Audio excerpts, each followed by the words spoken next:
저는 사실 한전에 오래 근무를 했고, 또 퇴직 전에 중앙교육원장을 했다고 해서 엄청나게 지식이 있는 것 같긴 한데, 제가 원장할 때는 그때는 인물로 뽑았습니다.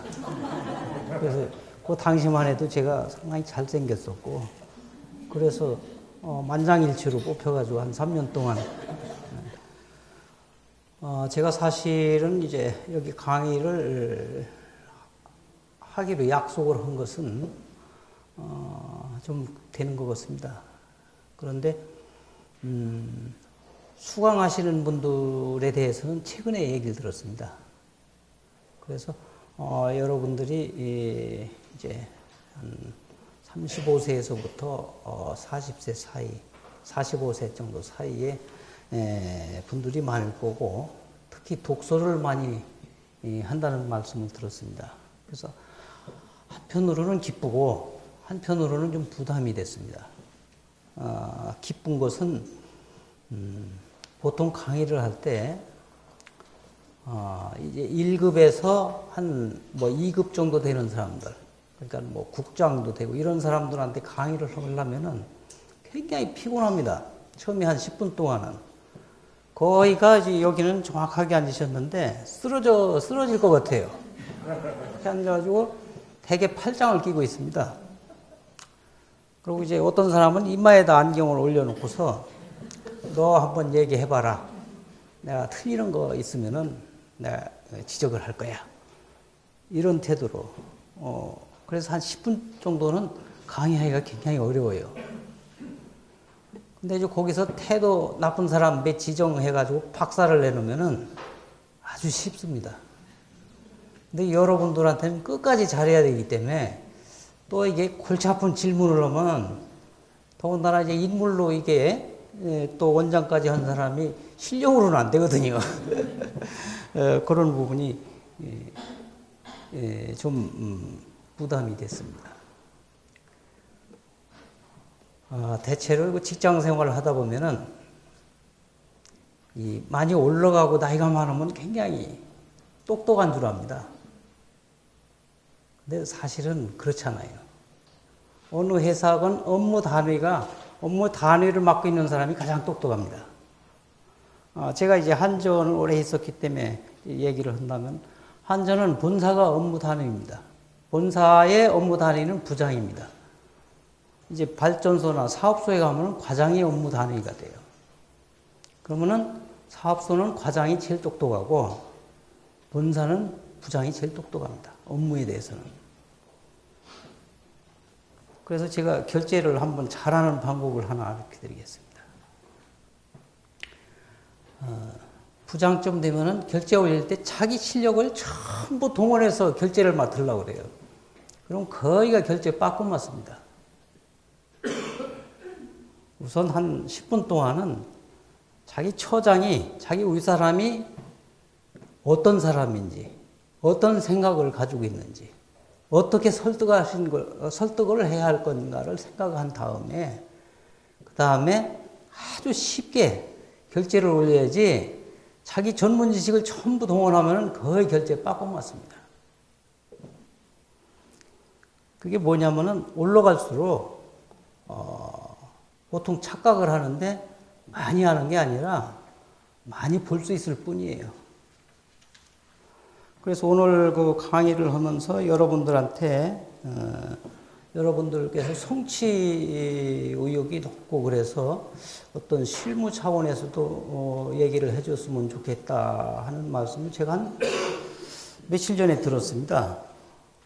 근데 저는 그 전에 제가 최근에 한전에 한 32년 근무한 사람한테 뭐 때문에 강의를 하라고 그러는가 생각을 해봤더니, 제가 이제 책을 몇 권 썼고, 또 최근에 내 안에 리더십을 깨워라 라는 책이 그런 데로 잘 팔리고, 그래서 그 책을 강의하라고 하는가 보다 생각하고 강의의 포커스를 그 책에 맞췄습니다. 그래서 그 책을 중심으로 해가지고 제가 말씀을 올리도록 하겠습니다. 그 책에 여기 또 칠판인가? 책 제목을 보면 이제 맨 처음에 프롤로그가 나오고 1장에 리더십의 기본을 배우다 라는 항목이 있습니다.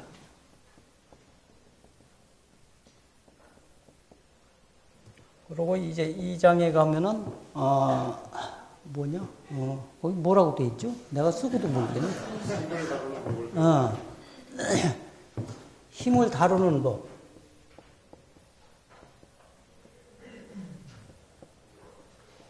그리고 이제 3장은 성공이 가르쳐 주지 않는 리더십.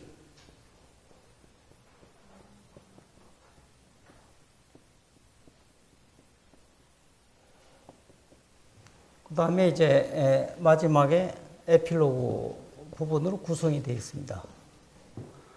리더십의 기본이라는 것은 실제로 삶의 기본입니다. 이게 삶의 기본.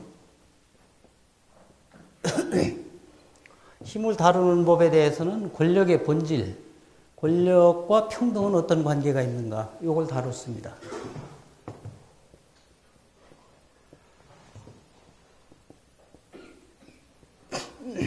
그 다음에 3장에 성공이 가르쳐 주지 않는 리더십은 실패한 리더십입니다.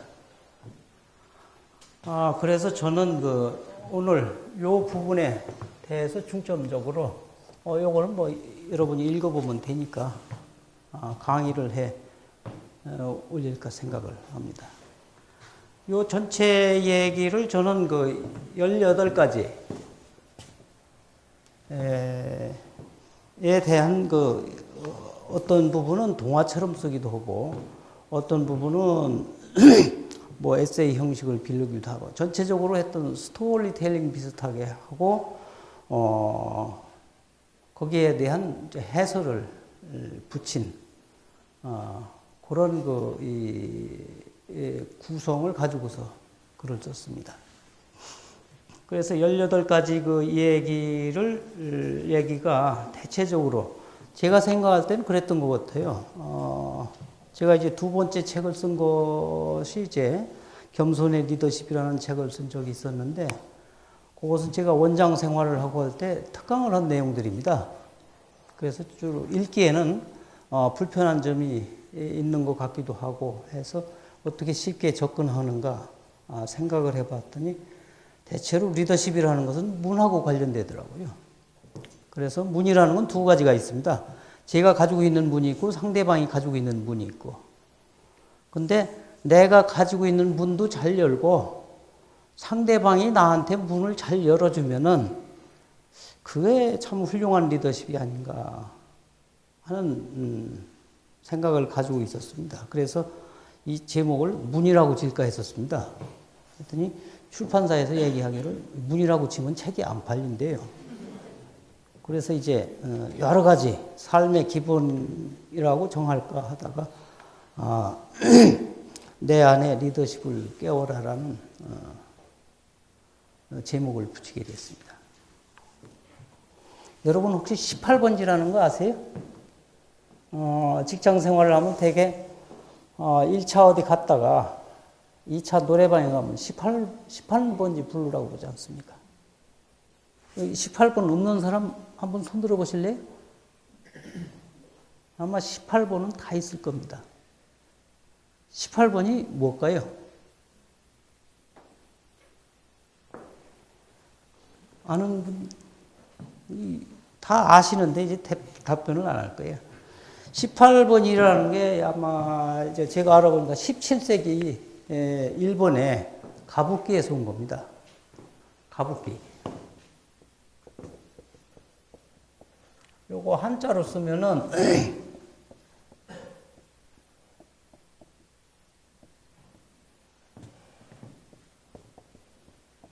가무기라고 해서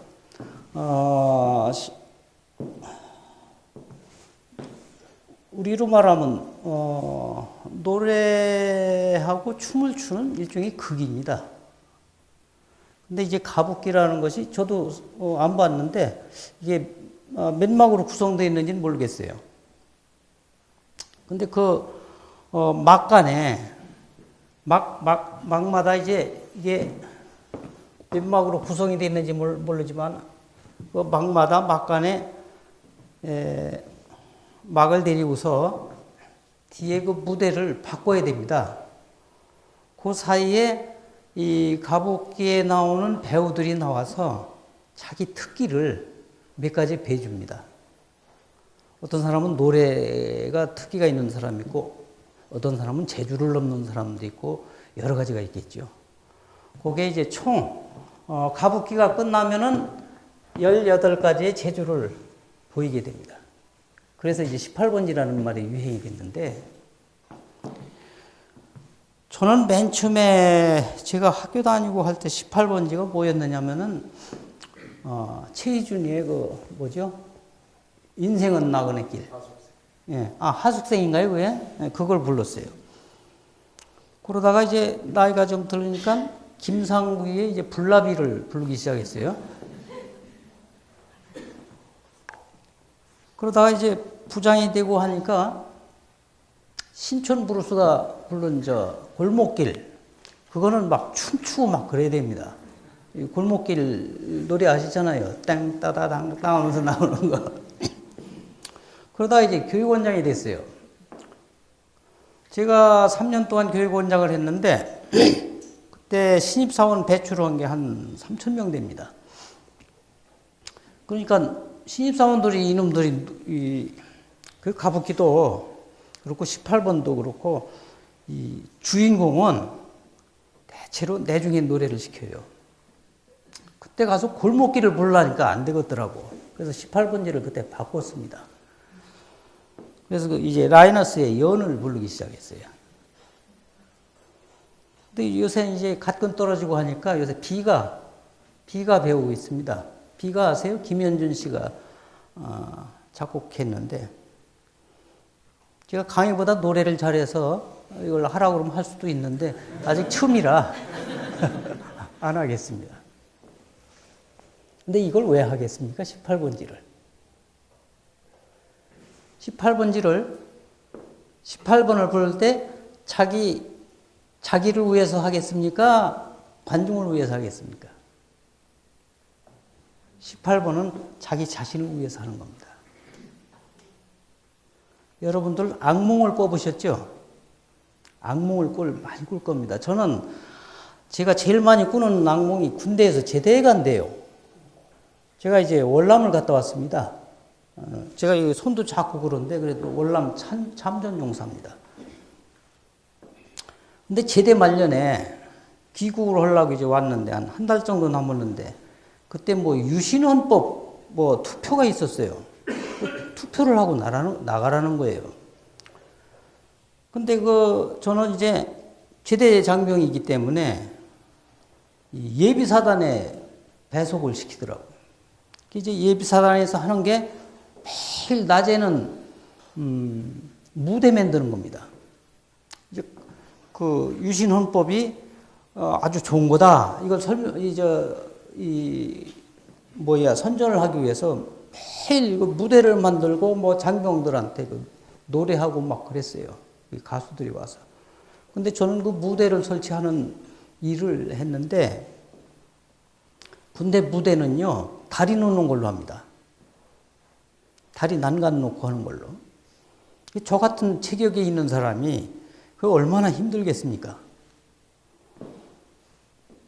그러면 저녁에 이제 이 보초를 서야 되는데 제가 꼭 1번이에요. 가서 1번 보초를 서고 나면 다음번 기다리면 안 옵니다.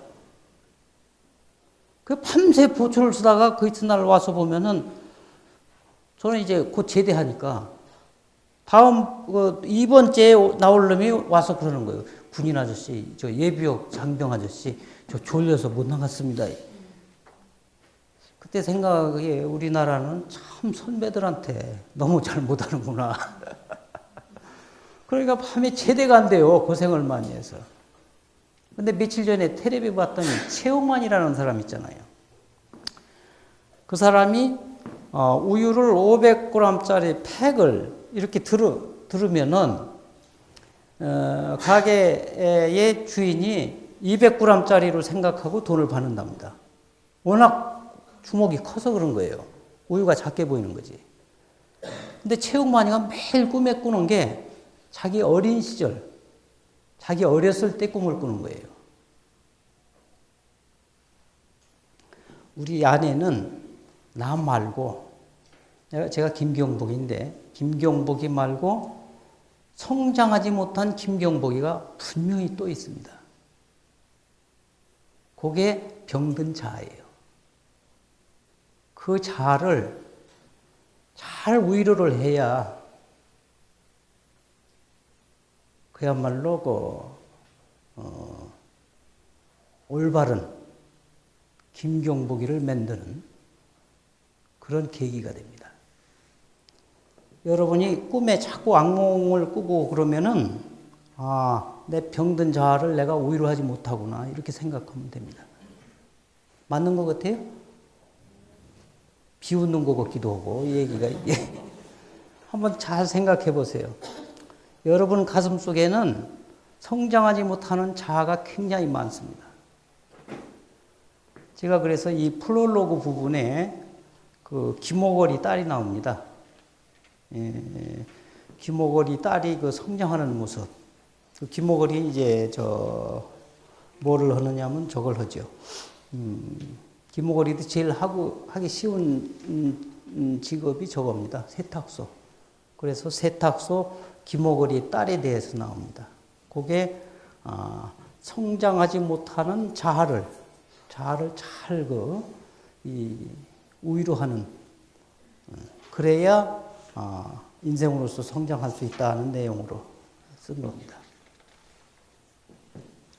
근데 18번이라는 것은요, 노래로만 나오는 게 아닙니다. 때로는 뭐 춤으로도 나오고 여러 가지 형태로 나와요. 저는 어렸을 때, 요새는 뭐 그런 경우가 드문 것 같은데, 저는 시 같은 것도 많이 외웠던 것 같아요. 저는 이제 어렸을 때는 아주 어려운 시를 좋아했던 것 같습니다. 그래서 마리아 리케라든가 무슨 여러 가지 아주 어려운 시 쓰는 사람들, 푸슈킨이라든지 이런 시를 많이 낭송을 했었는데 지금 다 잊어버리고 지금 제일 좋아하는 시는 유치원의 깃발입니다. 제가 한번 외워볼까요? 이것은 소리 없는 아우성, 저 푸른 해원을 향하여 흔드는 영원한 노스탈자의 손수건. 순종은 물결처럼 바람에 휘날리고 오로지 맑고 곧은 이념의 표태 끝에 애수는 백로처럼 날개를 펴다. 누구인가 이렇게 슬프고도 애달픈 마음을 맨 먼저 공중에 띌 줄 안 그는. 이 시 참 좋잖아요.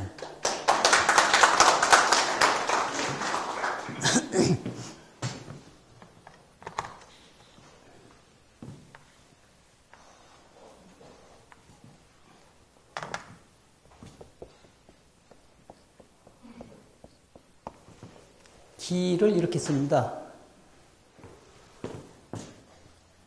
요 기자가요, 요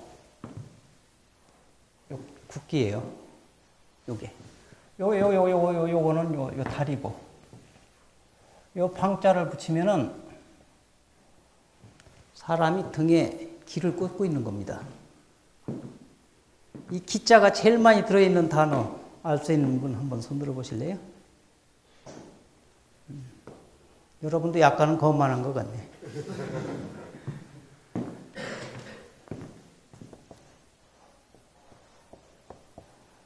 이게 U자입니다.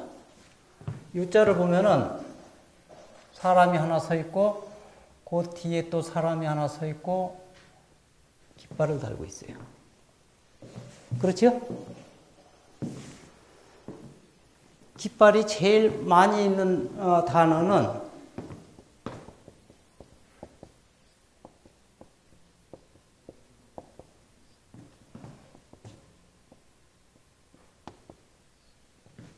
소요유라는 말이 있을 겁니다. 이 장자 철학의 핵심이에요. 장자 하면 BC 320년에 있었던 중국의 한 철학자입니다. 요 단어에 깃발이 가장 많이 들어 있습니다. 요 비슷한 때에 서양을 한번 보면은 소크라테스가 있고, 그 다음에 플라톤이죠. 플라톤이 만든 학원이 뭡니까? 아카데미아죠.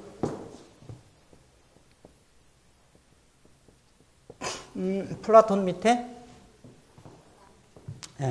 아리스토텔레스가 있습니다.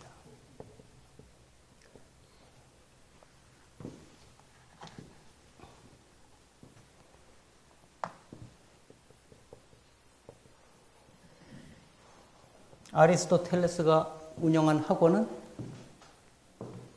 리케이아입니다.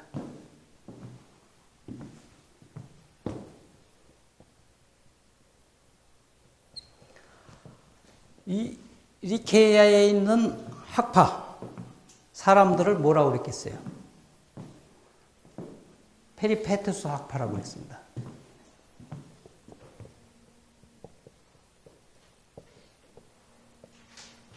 페리페투스 학파를 우리말로 하면은 소요학파입니다. 소요학파. 그러니까 이 시대별로 동양에 보면은 이게 공자 시대고, 플라톤 시대가 순자 시대입니다. 그 다음에 아리스토텔레스가 장자. 그래서 이 순자가 아닙니다. 이게 맹자. 그 장자 쪽에 있을 때 그때 순자도 생기고 이제 묵자도 생기고 여러 학파가 생겼죠. 페리파투스 학파라는 것은 소유학파입니다. 소유학파를 글자 그대로 하면은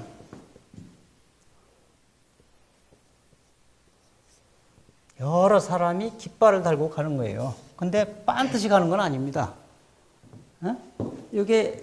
요 변이 요게 척변이에요. 질척질척 걷는 겁니다. 편하게 걷는 거예요. 편하게. 여러 사람이 같은 목적을 가지고 가는데 그래도 자유스러운 거. 이게 서양이나 동양이나 최고의 행복하다는 겁니다. 인생은 같이 가는 사람이 있었을 때, 또 그 사람이 나하고 목적지를 같이 할 때, 그 사람이 있는 것만으로도 내가 행복할 때, 내가 자유스러울 때처럼 행복한 것은 없다는 얘기입니다. 그래서 이 묶인 조직들은 조직이 아닙니다. 여러분 회사가 어떤 조직인지는 모르겠지만은, 내가 묶여 있구나. 그러면 조직으로서 발전할 수 없습니다. 내가 이 사람하고 있으면서 자유스럽구나. 그게 참 행복한 조직입니다.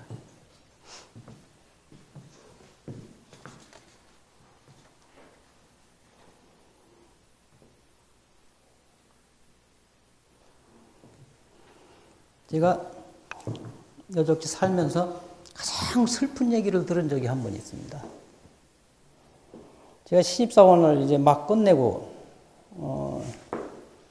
7시 반에 시작했죠. 신입사원을 막 끝내고 할 때 그 신입사원 주들이 이제 교육을 받았는데, 제가 좀 주제넘게 장난을 좀 쳤어요. 우리 방 친구들한테. 그때는 이제 뭘 좀 사기도 칠 줄 알고 그래서 다 이 관상을 봐주고 또 이름도 봐주고 그랬어요. 그게 이제 토요일 날 그거 보고 뭐라 그래. 집에 갔다가 월요일 날 오잖아요. 그때 백을 한 병씩 가져오는 조건으로 관상을 봐줬습니다. 그 이놈들이 이제 일요일 날 저녁에 다 입소를 했는데, 우리 방에 이제 7명이 있었습니다. 그놈들이 다 술을 한 병씩 가져온 거예요, 이제. 복채로. 그래서 그걸 가지고 술을 먹다 보니까 좀 시끄러웠어요. 사감이 오더니 대가리에 피도 안 마른 놈들이 술을 먹는다고 그냥 응? 그러는 거예요. 그래서 야 이건 좀 너무하지 않는가 말이. 그래서 사감한테 가서 내 대가리 한번 찔러봐라. 피가 나오나 안 나오나. 그래가지고 싸움이 붙었어요. 그래가지고 어찌어찌 해가지고서 성적이 이제 뭐 수, 우, 미, 양, 가가 있는데 가를 맞으면은 이제 태교예요. 근데 뭐 심할서 쓰고 어쩌게 해가지고서 저는 양을 맞았습니다. 이 양을 맞아가지고 저쪽 경상도 진주로 처음 발령을 받았어요. 그때 이제 제 방에 있던 사람들이 전부 다 양을 맞았어요. 저 때문에.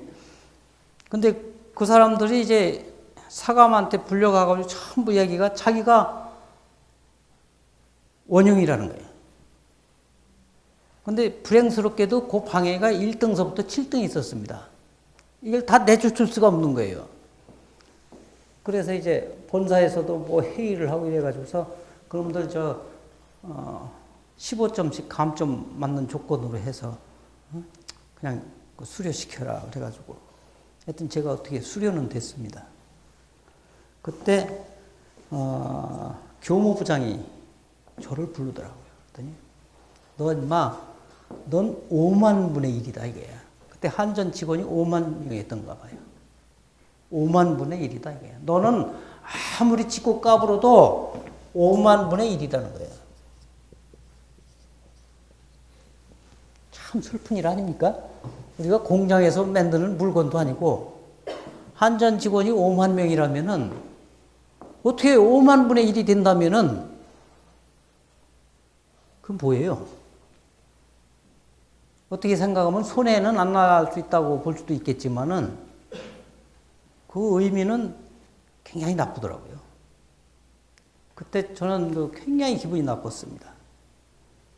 그래서 야 내가 실력은 없지만은 내 얼굴만 가지고도 원장이 되겠다. 이래가지고 열심히 해서 원장까지 된 것 같아요. 제가 다른 데 강의하고 그러면 와서 다 칠판 닦아주고 그랬는데 안 닦아주네.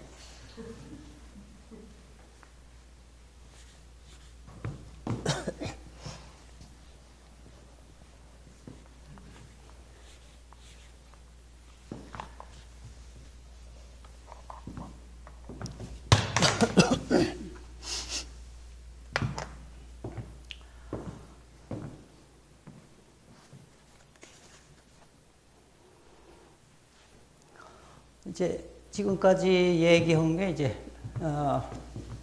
프롤로그 부분을 얘기했습니다. 지금까지 강연 중에 뭐 질문 같은 거 있습니까? 그러면 혹시라도 나중에 생기면은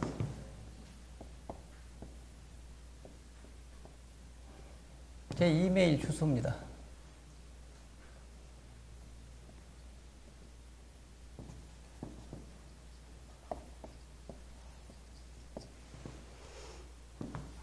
만약에 뭐 제 강의 중에 뭐 질문이 있다거나 또 네가 뭐 잘생겼다고 계속 주장하는데 어렸을 때 사진 한번 보자 뭐 이런 거나 하면은 제가 두말 없이 보내드리도록 하겠습니다.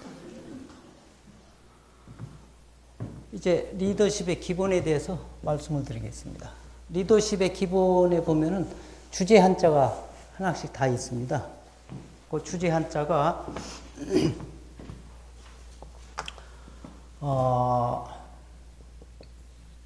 기자 있고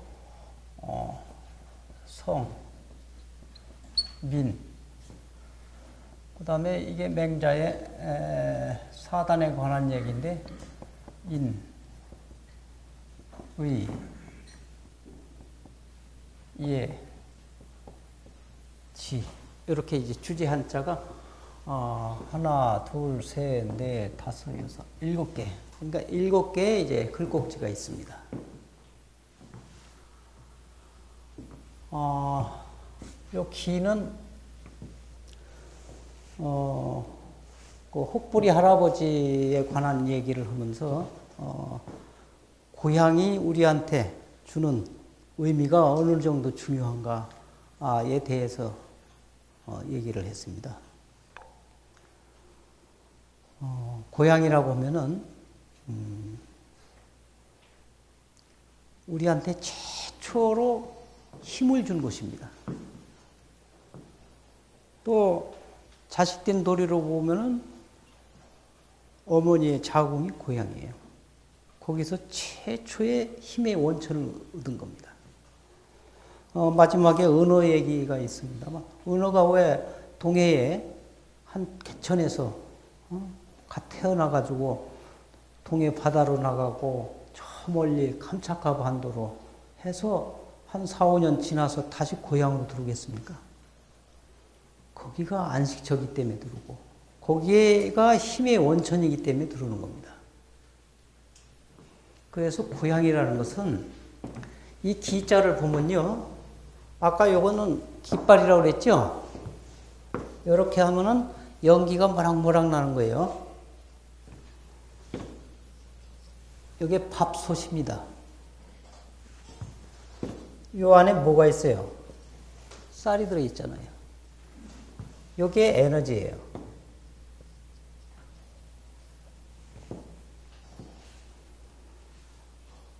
근데 에너지만 있다고 해서 사람이 사람답습니까? 그렇지 않잖아요. 기품이 있어야 되는 거예요. 이 품은 입이 3개입니다. 여러 입이 이구동성으로 저놈은 힘만 센 게 아니야. 이때 기품이 생기는 거예요. 기품은 깃발을 같이 든 놈이 나한테 얘기해 주는 거지, 나하고 똑같은 깃발도 안 드는 사람이 그렇게 해줄 리가 없어요. 보통 우리가, 저놈, 이 아주 이 애비애미도 없어. 그 부모도 없는 사람을 가리켜서 얘기하잖아요. 그거는 에너지만 있지 저놈은 품이 없다는 얘기입니다. 또 저거 떠돌이라고 그러면 고향이 없는 사람이에요. 은어가 한 4년 동안 있다가 왜 와서 고향에 와서 자식을 낳고 자기 몸이 자식의 밥이 되게 합니까? 거기 사랑이 있고 거기 안식이 있고 거기 평화가 있기 때문에 그렇습니다. 사람도 똑같습니다. 고향이 없는 놈은 정상적으로 자라질 못해요. 그것을 이제 어린아이의 눈을 통해서 한 초등학교에서 신발을 잃어버리고 그래가지고서 남의 신발을 한 짝씩 갖다가 집어 던지고 화가 나서 그거에 사단이 돼가지고 교장 선생님하고 일어났던 일들을 통해가지고 제가 이 기품이라는 말을 설명을 해서 올렸습니다.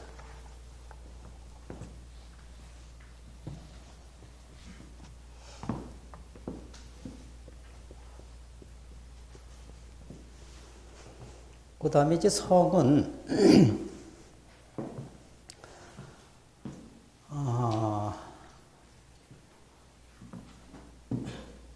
논어에 보면은,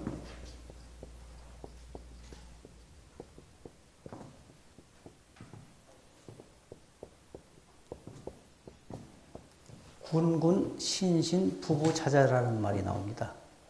그 말이 뭐냐면은, 임금은 임금다워야 되고, 신하는 신하다워야 되고, 애비는 애비다워야 되고, 자식은 자식다워야 된다. 이게 성입니다. 그 순간순간마다. 그러니까 사람이 성은 항상 바뀌어요.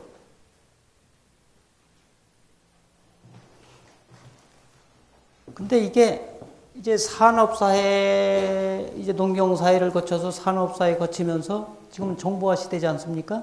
이 거치면서 여기에 대한 어떤 가치관이 사람들이 가치관이 바뀌게 돼요. 여기다 해볼까? 이게 이제 산업사회, 농경사회라고 합시다. 여기 이제 정보화사회, 현대죠.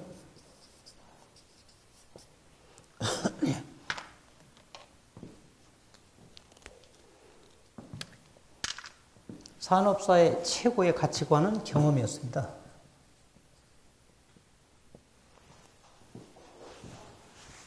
정보화사의 최고 가치는 지식입니다. 그 다음에 산업사회는 관례를 많이 따지죠.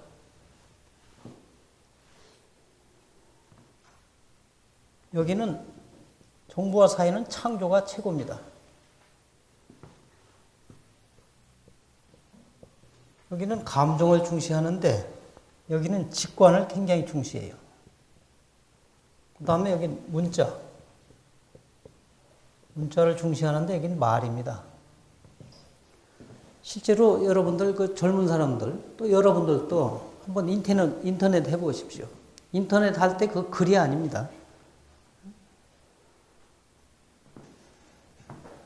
인터넷 보면 자기를 이쁜이라고 한 사람이 굉장히 많아요. 근데 이렇게 쓰죠? 그죠? 네, 이쁜이라고 그래요. 그러니까 실제로 자기가 이쁜이는 아니라는 얘기인지 모르겠지만은 이거는 문자는 아닙니다. 말이죠. 이 말은 실수하기가 참 쉬운 거예요. 근데 문자는 고치기가 참 어렵습니다. 직관이라는 게 얼마나 날카롭습니까? 또 관례라는 것도 창조하고 상당한 차이가 있어요. 경험하고 지식은 여러분이 뭐 제가 구태여 설명 안 해도 잘 알 겁니다. 이러다 보니까 이게 다 이제 잊어버려지는 거예요, 이게. 옛날보다 그런 사건이 굉장히 많잖아요. 애비가 자기 친딸은 아니지만은 딸을 말이지 성폭행하지 않나.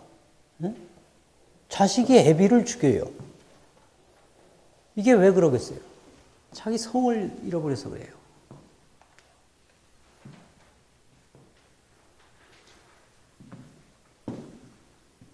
성이 팔아야 이가 생기는 겁니다. 그래서 이 두 가지를 묶어가지고 성이라는 것은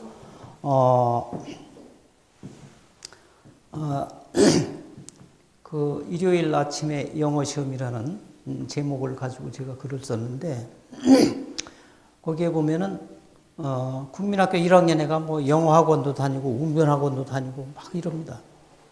그러다가 심심하니까 주위 할머니하고 할아버지한테 시험을 보여요. 영어 시험.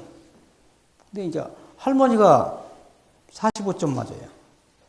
근데 실제로 45점도 맞을 수가 없습니다. 스프링 안 쓰잖아요. 한 뭐 20, 30점 맞은 건데 제가 많이 봐줘서 45점 이렇게 했는데 그러다 보니까 할머니를 인정을 하는 거예요. 이 손녀딸이. 그런 것이 비일비재할 겁니다. 실제로는. 그거를 통해서 제가 말씀을 드렸는데 이게 보면은 이기 이론론 뭐 이런 거 있잖아요. 응? 또 이기 이원론. 여러분 그 성리학 보면서 역사책에서 많이 봤잖아요. 주기론 하면은 뭡니까? 이율곡 선생이잖아요. 주리론 하면은 태계 이황. 그렇게 되는 거예요. 그거를 쉽게 그렇게 설명을 해봤습니다.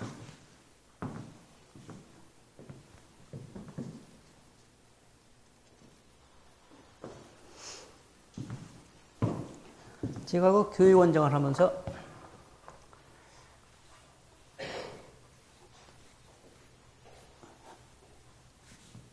이 신입사원들이 보통 오면은 200명, 뭐 300명 이렇게 이제 한 텀이에요. 그래서 그 텀 동안 저놈들이 같은 신입사원끼리 그렇게 어떤 뭘 계기를 이렇게 만들어주는 게 좋을 것 같다. 그래야 주들끼리 뭉치지 않겠는가. 그럼 고향이 되는 거거든요. 그래서 이 안전교육원 가보신 분이 있는지 모르겠지만 육사가 있고 그 바로 옆에 성신여대가 있고 그 바로 옆에 한전 그 교육원이 있고 그 바로 옆에 서울산업대학이 있습니다. 거긴 촌이기 때문에 모르죠, 여러분들. 저쪽에 저 태릉에 거기 한전연수원 22만 평입니다. 거기다가 숲속에 초심의 광장을 하나 만들어줬어요. 그랬더니 이 사람들이 뭐 명절 때 이런 때 막 시간이 나면 서울서 모여가지고 거기서 모이는 거예요. 근데 이직률이 흠씬 떨어져요. 아주 뭉쳐가지고. 근데 억지로 고향을 만들어주면 안 돼요. 여러분들 억지로 고향 만들어주는 케이스를 여러 번 볼 텐데, 옛날에 철도청에 철도고등학교라는 게 있었어요. 철도고등학교. 한전에는 수도공고라는 게 있었어요. 요것이 이제, 그러니까 이 베이직 업무를 처리할, 그러니까 옛날에는 주들 저거 할 때만 해도 이제 고등학교 졸업해가지고 바로 뽑아서 쓸 수 있는 사람들을 교육시킨 겁니다, 이게. 철도고등학교, 수도공고. 철도고등학교 지금 없어졌습니다. 수도공고도 없어졌어요. 이게 억지로 고향을 만들어줬더니 주들끼리 파워가 생기는 거예요, 이제. 엄청난. 예를 들어서 한전이 고졸 출신들을 뽑기 전에 여러분들만 졸업생들 전부 받아봐요. 엄청난 힘이 생기고 주들끼리 노조를 만들고 이러더라고. 그래서 고향을 이게 억지로 만들어주는 것이 굉장히 문화를 파괴시키는구나. 아마 앞으로 곧 문제가 되는 게 아마 경찰일 겁니다. 경찰대학 있잖아요. 그 사람들이 똘똘 뭉치기 시작한 거예요, 이제. 이거는 TV 호고 할 때 빼세요. 그래야지 나중에 난리가 날 거다.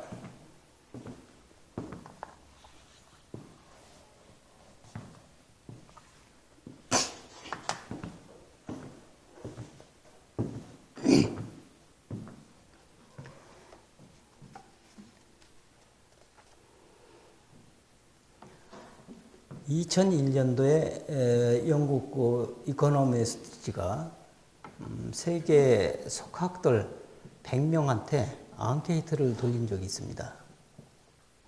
그때 21세기의 이슈는 무엇인가? 를 물어봤어요. 그랬더니 대답이 70%가 넘는 사람들이, 70명이 넘는 사람들이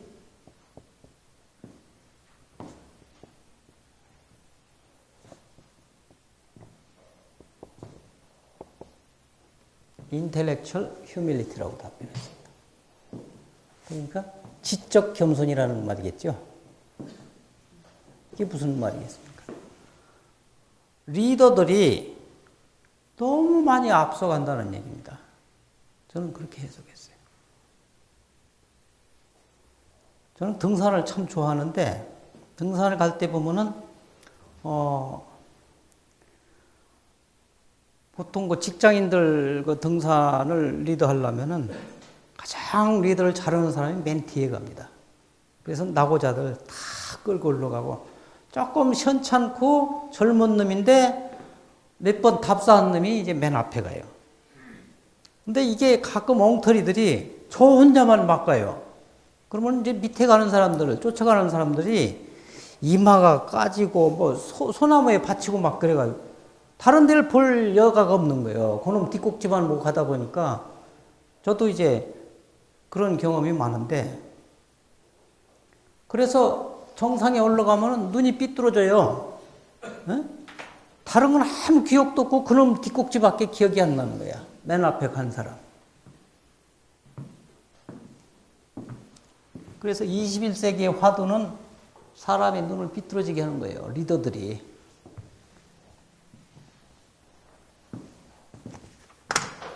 이 갑골문에 보면은 눈목자가 이렇게 나옵니다. 그게 이렇게 됐어요. 응? 갑골문자가. 근데 요거하고 똑같은 눈이 있고 이렇게 된 글자가 하나 있어요. 그 글자가 무슨 글자면은 이게 눈목자가 이게 작대기가 이게 좀 응? 삐그러진 거예요. 이렇게. 무슨 자예요 이게? 민자입니다. 요 같은 글자예요. 같은 속에 있는 글자입니다. 눈목자하고 백성민자가 같아요. 근데 성한 눈은 눈목자고 삐그러지는 눈은 백성민자입니다. 왜 백성들이 눈이 다 삐그러졌겠어요? 쫓아가다 그런 거예요.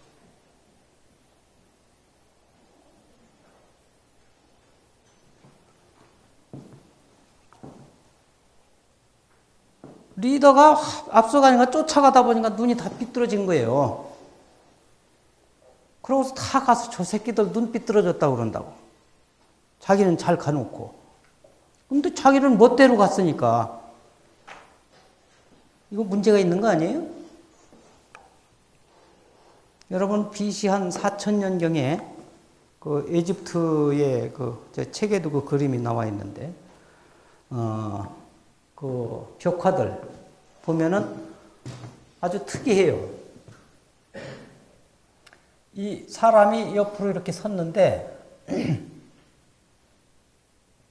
몸체는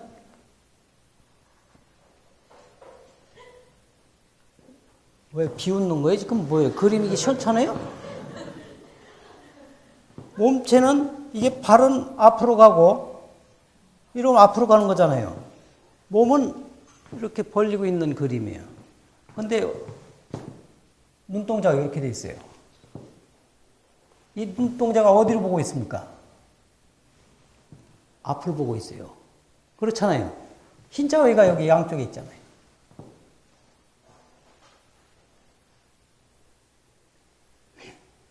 이렇게 잘 그린 거를 비웃다니.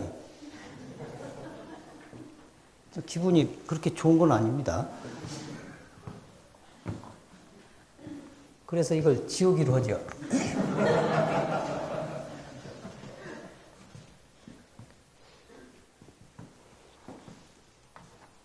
실제로 사람들은 옆모습으로 사는 경우가 굉장히 많아요. 사람은. 거기가 프로파일이라는 말 있잖아요. 그게 이력서라는 뜻이지만은 옆모습이잖아. 원은. 나는 옆모습으로 살고 저놈은 내가 똑똑히 보는 거야. 그런 사람 앞에다가 계속 리더가 앞으로 가니까 눈이 더 삐뚤어지는 거예요.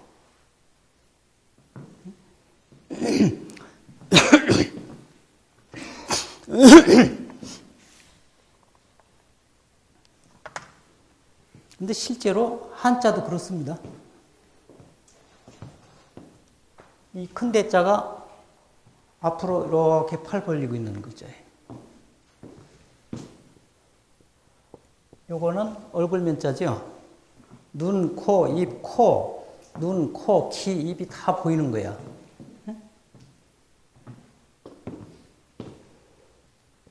이게 3인칭입니다. 그 사람이에요.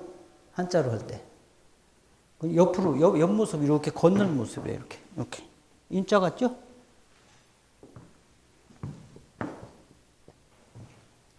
비자는 이쪽을 보면서 나란히. 이쪽을 보면서. 그렇죠? 나란히 서 있죠? 배자는 등을 대고 옆모습이에요.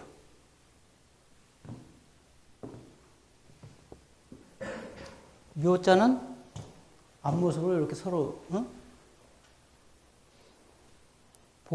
마주 보고 있는 모습입니다.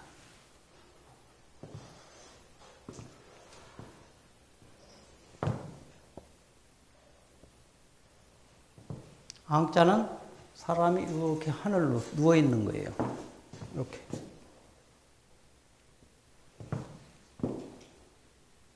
그래서 뭘 추앙한다고 할 때 이렇게 올려다 보잖아요.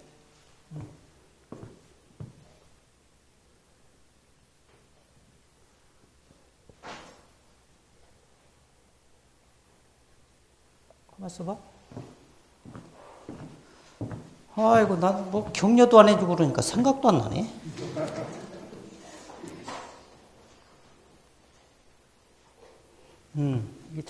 이게 앙자가 역자예요.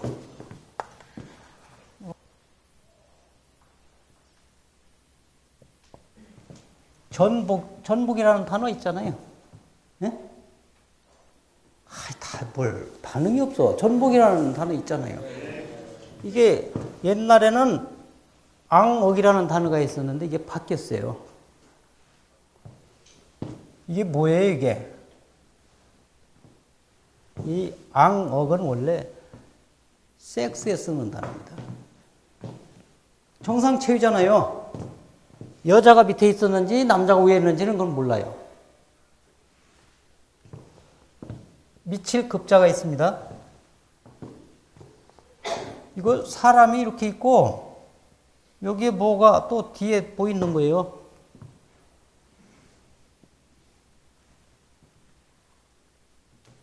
개가 하는 섹스예요. 인간 활동을 하면서 엄청나게 발전한 것 같죠? 크게 발전하지 않습니다. BC 3000년경에도 그런 섹스를 했어요.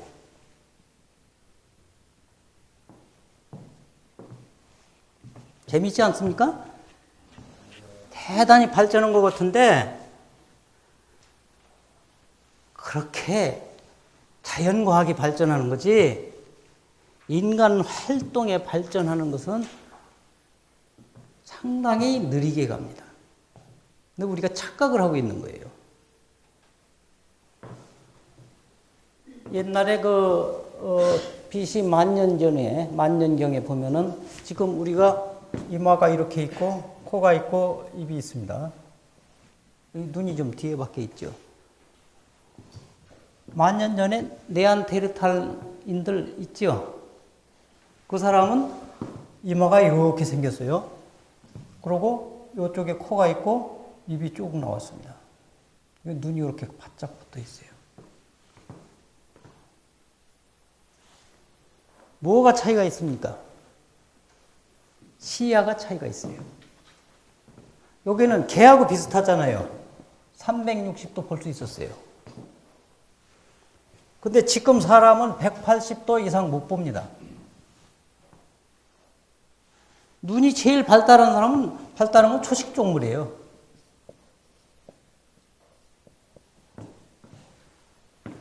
그렇죠? 그 다음에 육식동물. 그 다음에 사람이에요. 근데 사람은 점점 시야가 퇴화됩니다. 왜 퇴화되겠어요? 리더들이 눈을 나쁘게 만들 뿐들 아니라 자기 자신도 너무 이제 영리해졌어. 그래서 어떤 사람이 뒤통수를 감히 칠 놈이 없는 거예요. 뒤통수를 볼 필요가 없어요. 내가 연장이 있고 무기가 있는데? 네?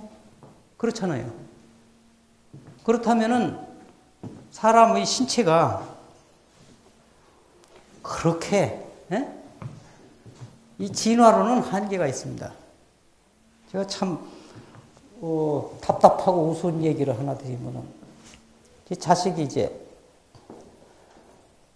큰 놈이 35이고 작은 놈이 33인데 큰 놈이 이제 뭐 미국을 가게 됐어요.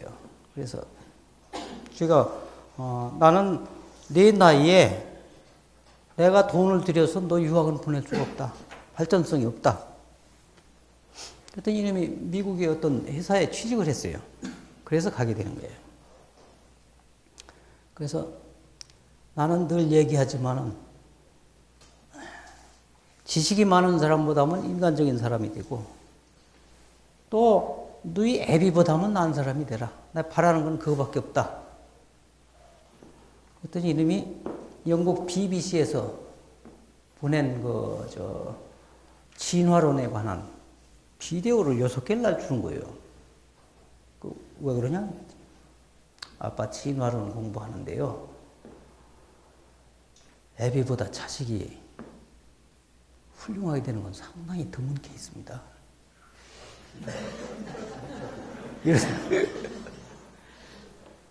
진화가 반드시 발전적으로 진화되는 게 아니에요. 그래서 진화론은 한계가 있습니다.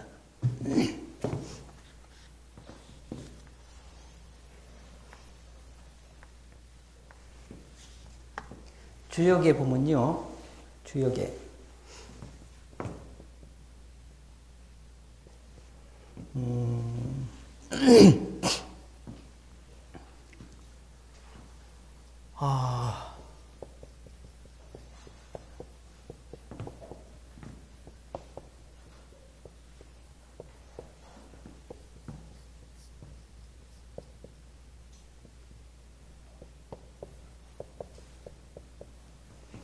개물성모 화민성숙이라는 말이 있어요. 물건은 그 쓰임이 완벽하게, 다시 말하면 이게 자연과학 얘기예요.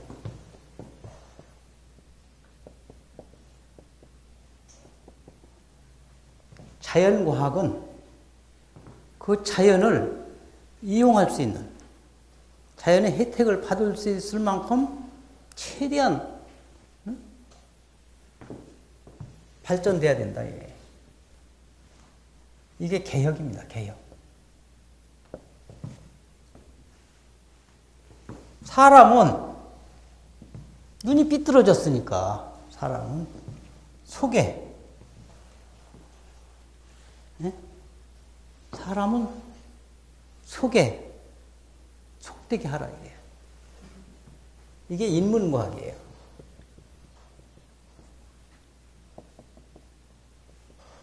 이 문자가 보통 보면 이 문자가 보통 우리가 그럴 문자 뭐 이렇게 하는데 문이라는 뜻입니다. 이 문이 패턴이라는 뜻이에요. 영어로. 패턴이라는 게 뭡니까? 옷 같은데 패턴이 있잖아요. 이 그럴 문자가 원래 남자의 글자예요. 옛날 고대 중국에서는 태어나면 그 신분에 따라서 남자는 이마에다가 문신을 했어요. 이게 문신하는 약속 글자입니다. 여자는 어떤 글자 썼겠습니까? 예?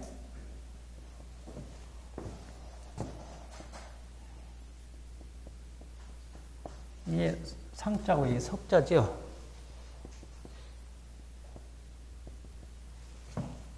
이 미자입니다. 미자. 아름다운 미자. 요 가운데를 딱 그어보세요. 짝이 맞죠? 여자는 가슴에다 문신했어요. 그래서 짝이 탁탁 맞는 글자. 그래서 이 그럴 문자 같은 건 남자의 글자고 요건 여자의 글자들이에요. 이 패턴에 맞도록 하라는 얘기예요. 그래서 근데 패턴을 잘못 이해하는 사람들이 많아요. 패턴이 바로 속인데 이 문이라는 게 다 바로 속이에요. 속이 나쁜 것처럼 생각하는 거예요. 속이 결코 나쁜 게 아닙니다. 근데 자꾸 나빠지는 거예요. 예를 들면은 이창호가 바둑의 고수입니다. 근데 이창호가 중국에 잘 가요. 바둑 들어.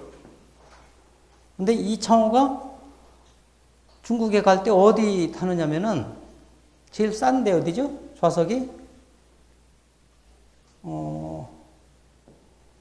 이코노미 클래스인가? 근데 이창호를 따라가는 한국기원의 이 간부는 지원을 하러 가는 거거든요. 근데 비즈니스 클래스 타요. 그 규정 때문에.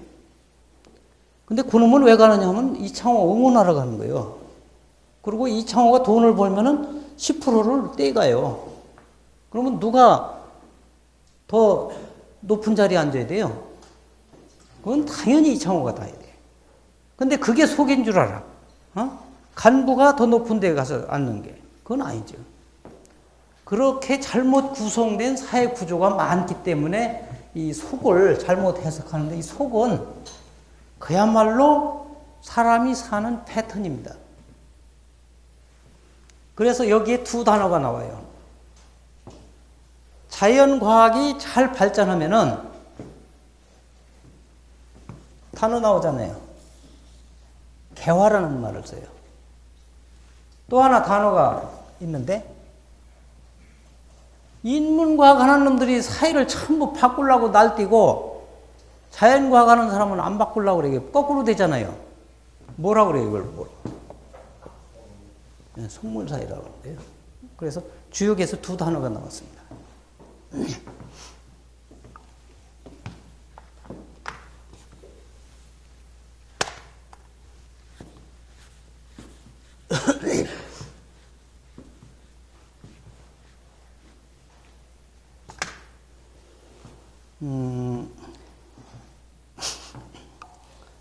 옛날에는 아나운서가 뉴스 했죠? 요새 누가 뉴스 옵니까? 기자들이 하죠? 중요한 뉴스는 기자들이 합니다. 이 사람들 뭐라고 그래요? 앵커라고 그러죠? MC라고 하면은 마스터 오브 세레모니입니다. 진짜 세레모니를 잘 해야 되는 사람이에요. 요새 MC를 누가 합니까? 누가 해요? 응? 코미디언이 하죠? 아나운서들은 뭐 합니까? 예능으로 쫓겨났어요. 그죠?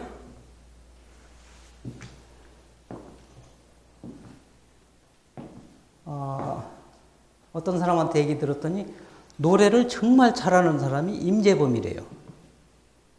근데 그 사람 뉴스 별로 못한답니다. 그리고 저 기타를 정말 잘 치는 게 요새 예능에가 있는 사람 있잖아요. 그 저 머리 딴 놈. 예, 김 누구? 김태원이가 그렇게 기타를 잘 친대요. 한번 생각해 보십시오.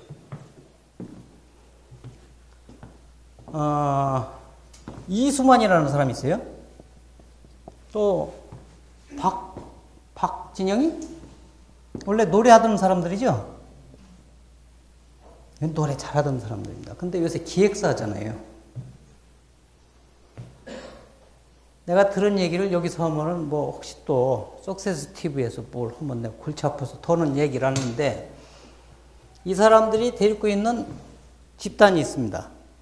대개는 10명이 노래 부르기도 하고 5명이 부르기도 해요. 그렇죠? 그러면 10명이 한다고 합시다. 한 사람이 노래하는데 몇 분 걸려요? 3분 걸립니다. 3분. 그럼 180초잖아요. 근데 텔레비에서 그 사람들을 전체를 이렇게 찍지는 않아요. 이렇게 할 때, 이 사람, 이렇게 할 때. 한 사람이 몇 분 나옵니까? 10명이면 18초 나오는 거예요. 그럼 그 사람이 18초를 노래를 다 하느냐? 반은 춤출 겁니다. 그러면 그 사람 가수라고 할 수 있어요? 네. 전문성이 사라지는 거예요.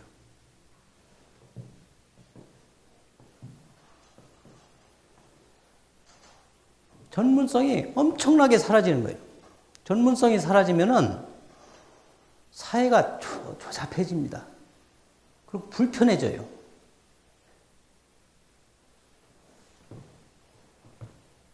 근데 그걸 아무도 얘기하는 사람이 없는 거예요.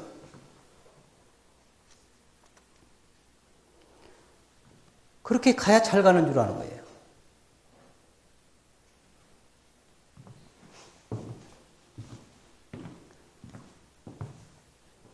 이 중에 한 사람은 거덜난 모양이다.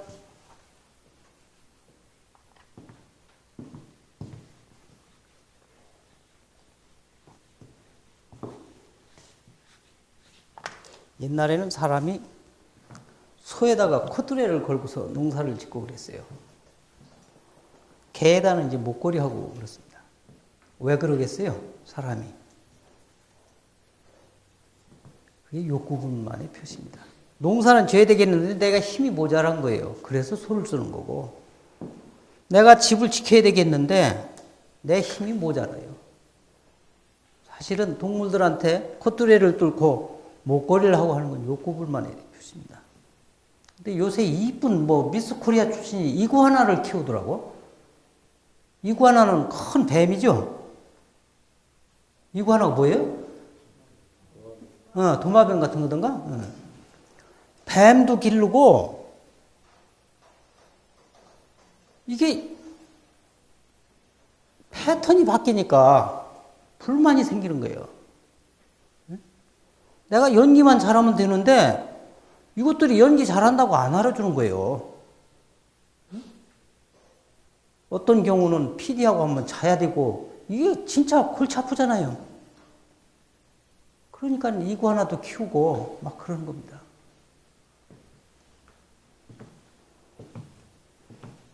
저 같은 놈이 나 인물로 한전에 중앙교육원장에서 그러니까 더 잘생긴 놈들이 얼마나 성질 나갔습니까? 환장을 놓으시니.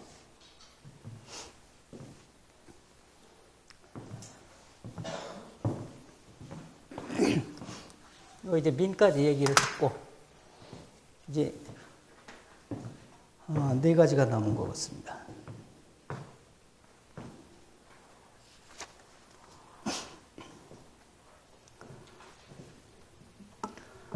스페인의 바르셀로나에 가면은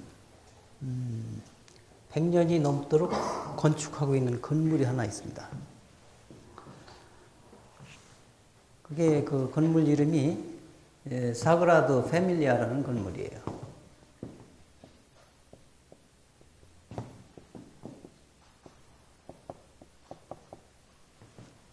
이게 가우디가 만드는 성가족 교회입니다.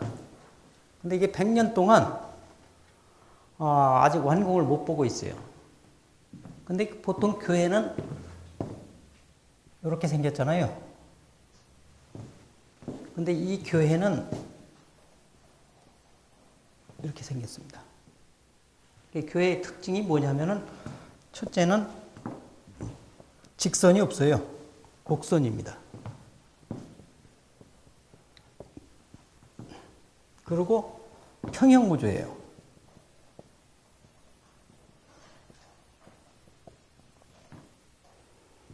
이 교회 이렇게 보면은 이렇게 보면 삼각형이에요.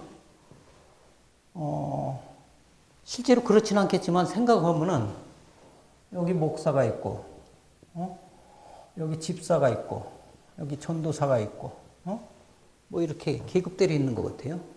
그래서 목사는 천방에 제일 먼저 가고, 사실 그렇지 않죠? 제가 이제 이렇게 생각한 거예요. 가우디라는 사람은 그렇게 많이 배운 사람이 아닙니다. 그리고 바르셀로나 출신이 아니에요. 이런 사람이 건축을 하려고 그러니까 얼마나 힘들었겠습니까? 그래서 생각한 게 종교를 생각한 거예요. 종교야말로 평등한 거 아니냐.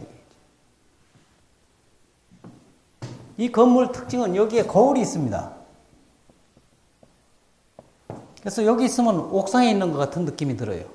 자기 그림자가 보입니다. 여기는 아무것도 설치 안 하고 맨 밑바닥인 것처럼 보여요. 이 밑에가 안 보입니다. 그래서 여기는 1층인 것처럼 보여요. 가우디가 꿈꾼 건 그런 거예요. 내가 바르셀로나 출신은 아니지만은 너들 까불지 말아라 이거지. 바르셀로나 학력 좋고 이런 놈들 까불지 말아라. 소위 말하면 자기가 순수하게 생각하는 교회적 평등이 사회에도 이루어졌으면 좋겠다 이런 얘기입니다. 그런 메시지가 담겨 있는 얘기예요. 이 얘기를 하면서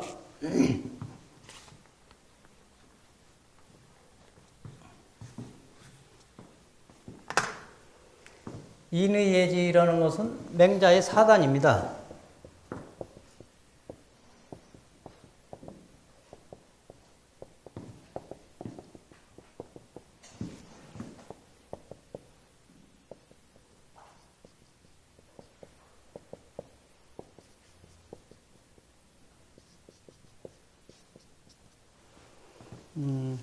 이게 뭐 뜻은 여러분들 다 알 거예요. 그래서 그건 얘기하죠. 인이라는 것은 개인적 가치입니다. 의는 이것도 개인적 가치예요. 예라는 것은 사회적 가치입니다. 지는 개인적 가치예요. 지라는 건 너무 평범하고 이러니까 이걸 지우겠습니다. 그래서 이 세 가지에 대해서 설명을 드리겠습니다. 예는 국가에서 개인의 자유를 억제시키는 장치예요. 그래서 옛날에는 삼강오륜, 가훈, 또 부인들이 해야 할 일 이런 거 있잖아요. 또 향교에서 쓰는 거, 향약 이런 걸로 마을 사람, 가족 이런 걸 통치를 했어요. 국가를. 그러다 보니까 점점 사회가 복잡해지고 그러니까 법이라는 게 생기기 시작한 거예요. 법이라는 것은 아까 얘기한 순자에서부터 생겨가지고 상항, 이사 이렇게 산비자 나오면서 법이 발전하잖아요. 그래서 점점 나라가 법이 많아진 거예요. 그런데 이 사회적 국가에서 하는 이 어떤 가치를 통일시키거나 어떤 아이덴티티를 정립시켜 줄 때는 굉장히 설득력이 있고 이래야 됩니다. 그리고 안 될 때는 이제 법을 만드는 거예요. 법을 만들어서 사후 조치를 해야 되는데 법이라는 것은 이게 삼수변이잖아요. 물 흐르는 데다가 어린애 거꾸로 세우는 거예요. 법이. 옛날에는 물 이렇게 흐르는데 애 나면은 이렇게 가서 애를 다리 딱 들고서 물에 당겨봤어요. 당겼다 푹 올리면 푹 하면 그 사는 거예요. 근데 푹 안 하거든? 그건 죽은 거예요. 그래서 버린 거예요. 그러니까 법이라는 것은 아주 냉철해야 돼요.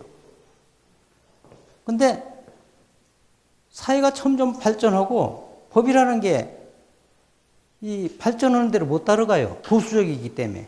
뒤에서 쫓아가야 되거든. 그러니까 그것을 다 따라가지를 못하는 거예요.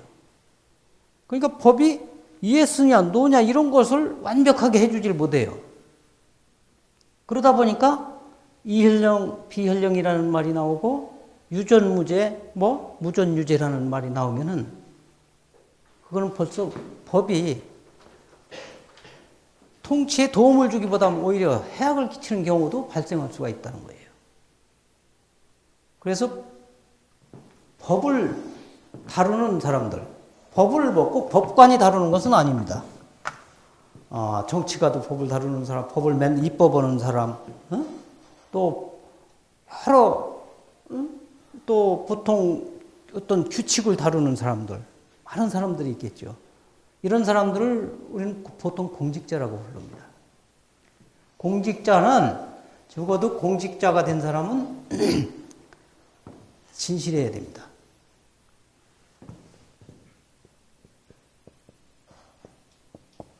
이 진짜는 제 책에도 나왔지만은 화자 더하기 머리 숫자입니다. 화자에 이걸 변이라고 이걸 방이라고 하는데 방. 화자의 방에다가 이자 거꾸로 세워보세요. 이게 진짜예요. 옛날에는 사람이 죽으면은 사람을 이렇게 나무떼기에다가 걸었어요. 목을 거꾸로 걸으니까 이렇게 머리가 밑으로 내려오고 얼굴이 있고 이렇게 생긴 거예요. 네? 그렇게 장례를 지냈습니다.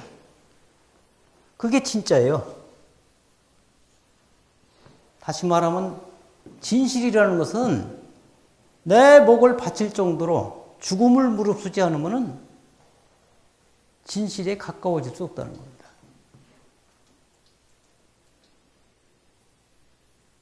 근데 우리 공직자들이 사실 그렇습니까? 요번에 외교부에 뭔 특채 사건 같은 거, 또 이 고시 제도라는 것이 약간 문제점이 있어서 추천제로 일부는 하겠다 하니까 난리가 났잖아요. 왜냐하면 우리는 고려시대나 고려시대는 오품 이상의 벼슬을 하는 사람 자녀들한테 음서제를 했잖아요. 그래서 그 자식들 채용할 수 있었다고. 조선시대에는 조금 내려와서 3품 이상 자녀들한테 취직을 시켜줬습니다. 그러니까 그때 생각을 난 거예요. 과연 누구를 추천하겠습니까? 공직사회를 믿지 못하는 겁니다. 왜냐? 죽음을 무릅쓰고하지 않기 때문에. 그러면 또 다 자기 자식들 말이지 할 거 아니냐 이거야. 물론 그 제도는 좋지만은 사실 문제가 많아요. 고시제도가. 그러나 그걸로 해야 그래도 믿겠다는 거니까.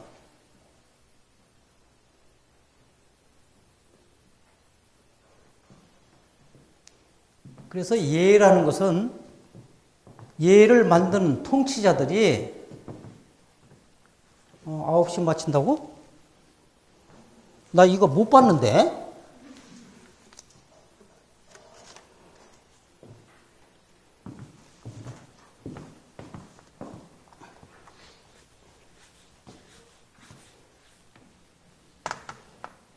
그 다음에 인이라는 걸 말씀드리겠습니다. 인이라는 것은 글자 그대로 하면 사랑이라는 뜻입니다. 사랑. 인은 사랑이라는 말이 있고, 씨, 과일의 씨를 인이라고 그래요. 씨가 뭡니까? 에테르지, 에테르. 이더. 영어로는 뭐 이더라고 하지만, 그 에테르예요. 가장 기본, 사람한테 근본이 되는 거예요. 그리고, 한의학에서 불인이라고 그러면은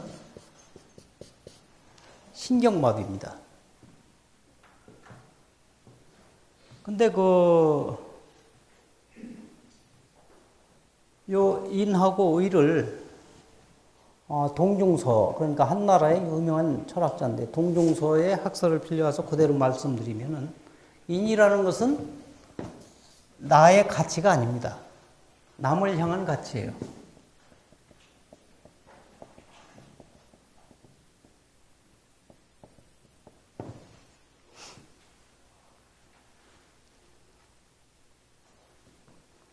사랑이라는 것은 내 안에 있는 게 아닙니다. 밖에 있어요. 그래서 몽고에 가면은 이 사랑이라는 단어가 있습니다. 제가 아는 게 아니라 책에서 봤는데 화가 한 사람이 몽고에 아주 오지에 가서 그림을 그렸답니다. 근데 몽고에 그 오지에 가면은 손님한테 에스키모하고 비슷하게 자기 마누라하고 같이 잘 수 있는 기회를 준대요. 그 대신 같이 자는데 가운데 조그만 벽에를 하나 놓는대요. 근데 이 화가는 그런 걸 모르고 계속 그림만 그리고 와서 옆에 친구 마누라가 자니까 조용히 자고 그랬던가 봐요. 근데 이제 화가 그 친구의 와이프가 몽고 여자겠지. 화가 그리는데 맨날 와서 뭐 도시락을 갖다 줬던가 봅니다. 근데 벼랑에서 그림을 그리고 있었어요. 그랬더니 그러다 바람이 불어가지고 이 여자 이 머플러가 날아간 거예요. 벼랑 쪽으로. 그러니까 남자가 호닥닥 뛰어가서 그 벼랑에 걸린 나무를 이 머플러를 찾아다 준 거예요. 우리 헌화과도 그렇잖아요. 에? 헌화과. 짙붉은 바위 아래 놓인 손 암소 놓아주고 나를 아니 부끄러시면 이곳을 꺾어드리오리다. 그게 헌화과잖아요. 그래서 줬더니 그 여자가 뺨을 때리면서 사랑하고 가더라는 거예요. 이게 사랑이 무슨 말인가? 그래서 물어봤더니 나중에 알고 보니까 사랑이라는 몽고어로 사랑이라는 말은 비정한 놈이랍니다. 벽에도 못 넘는 놈이 자기는 얼마나 자존심 상하겠어요. 자기는 그 대접인데 접대인데 벽에도 못 넘는 놈이 죽음을 무릅쓰고 왜 벼랑에 걸린 머플러를 갖다 주느냐 이게. 새끼 왜 이랬다 저랬다 하느냐 이게.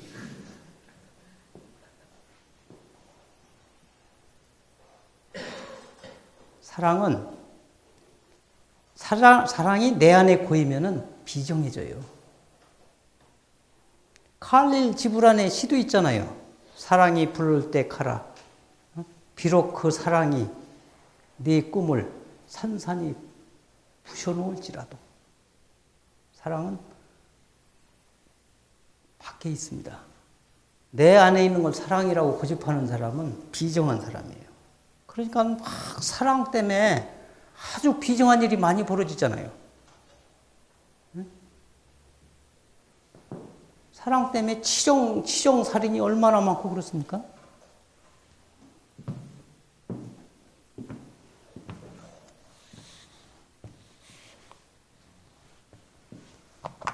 의라는 것은 반대의 개념입니다.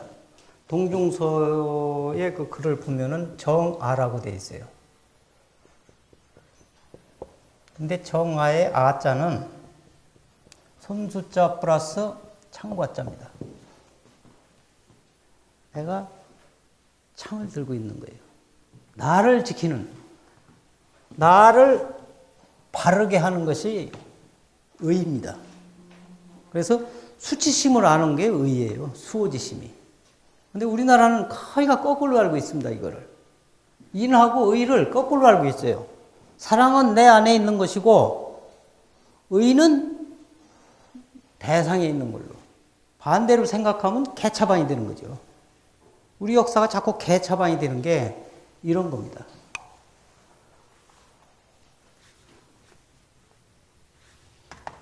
그 어떤 변호사가 무슨 어디 검사도 하고 있다가 또 삼성에 있다가 나와가지고 이상한 책 쓰잖아요. 그 나쁜 놈이에요. 의를 다른 사람한테 자꾸 나는 괜찮은데 저놈 나쁘다 이게. 의는 그게 아니다 이거지. 할 것을 자기를 향해야 그게 올바른 의가 된다는 거예요. 그래서 이게 개미의자입니다. 개미의자를 이렇게 써요. 벌레긴 한데 정말 의로운 놈이다 이게. 개미가 시스템의 가장 완벽한 동물이에요. 여러분들 개미에 대한 책을 보면은 개미가 굉장히 시스템적으로 활동하고 있다는 걸 알 수 있을 겁니다. 근데 어떤 학자가 개미가 자기가 연구를 해봤더니 70%는 놀더라 이게. 70%는. 근데 사람은 어떻게 했어요?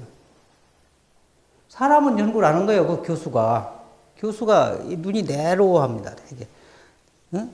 깊게만 보지 넓게는 보지 않아요. 그래서 박사가 되고 그러는 거예요. 박사라고 해서 다 똑똑한 건 아니에요. 걔 중에 나처럼 똑똑한 사람도 있겠지만 사람은 연구를 안 한 거예요. 사람은 30%가 활동 안 합니다. 일본, 우리나라, 미국 몇 프로의 사람이 움직이는 줄 압니까? 5%가 움직인대요. 5%가 정말로 헌신의 힘을 기울여서 나라를 끌고 가는 거예요. 국회의원? 거기 병역 의무를 진 사람이 얼마나 있어요? 납세 의무? 얼마나 세금 많이 냅니까? 그 사람들이 전부 국가를 위하는 건 아니에요.